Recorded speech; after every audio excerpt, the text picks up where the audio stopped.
হবে। সেখানে আল্লাহ জান্নাতীদেরকে নিয়ে একটা মাহফিলের আয়োজন করবেন, জান্নাতি শ্রোতা হবে, আর বক্তা হবে তিনজন। প্রথমে বিশেষ বক্তা হিসেবে থাকবেন হযরত দাউদ আলাইহিস সালাম। দাউদ আলাইহিস সালামের কুরআন নাজিল হয় নাই, দাউদ নবী কোনোদিন কুরআন পড়েও নাই, তারপরে আল্লাহ সেদিন তাকে ইলম দিবেন, তিনি দাউদ নবী সূরা তোহা থেকে তেলাওয়াত করবেন। তাফসীরে এসেছে দাউদ নবী যখন কুরআন থেকে তেলাওয়াত করবেন, তার একটা গলা থেকে, একটা কণ্ঠ থেকে 80 রকম সুর বের হতে থাকবে।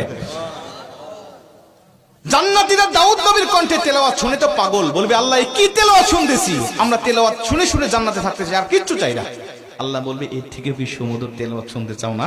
জান্নাতীরা বলবে আল্লাহ এর থেকে সুমধুর তেলাওয়াত হতে পারে, আমাদের আর বিশ্বাস হয় না। আল্লাহ বলবে কেন বিশ্বাস হয় না? দাউদ নবীর উপরে কোরআন নাজিল হয় নাই, দাউদ নবী কোরআনের জন্য মার খায় নাই। যে নবীর উপরে কোরআন নাজিল করেছি, যে নবী কোরআনের জন্য মার খেয়েছে, দাঁত শহীদ করেছে, মাথার হেলমেট ভেঙেছে, উহুদের প্রান্তরে রক্তক্ষরণ করেছে, ওই নবীর কণ্ঠ থেকে কোরআনের তেলাওয়াত শোনো কেমন সুমধুর শোনা যায়।